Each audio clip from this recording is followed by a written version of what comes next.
আসসালামু আলাইকুম রহমতুল্লাহি বারাকাতু।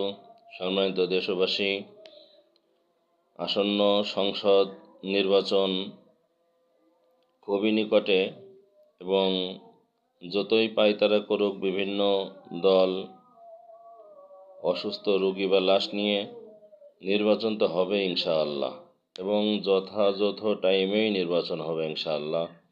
ইতিমধ্যে আপনারা দেখতে পেয়েছেন খুলনা, বরিশাল, রংপুর, ময়মনসিংহ সহ সারা দেশের ৮ দলীয় জোটের, ইসলাম সমমানা জোটের, আল্লাহ প্রেমিক মানুষের জোটের যেই বিশাল গণজোয়ার শুরু হয়েছে, আশা করি ইনশাআল্লাহ আগামীতে ইসলামপন্থী ৮ দলীয় জোট নির্বাচিত হবে এবং সংসদে তারা আইন, তাদের সুচিন্তা ভাবনা অবশ্যই কাজে লাগাবে ইনশাআল্লাহ।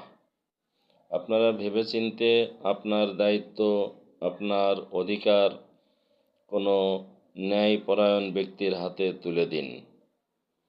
চা খেয়ে টাকা নিয়ে অথবা কোনো কিছুর বিনিময়ে যখন আপনি আপনার দায়িত্ব দিয়ে দিবেন, তখন ঠিকই এই বিনিময়ের কারণে আগামীতে আপনি কোনো নির্বাচিত সরকারের সামনে বিনিময় আর পাবেন না।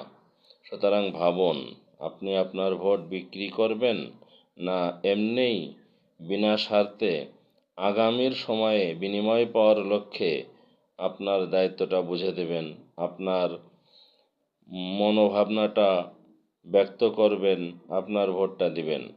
আপনি চিন্তা করুন।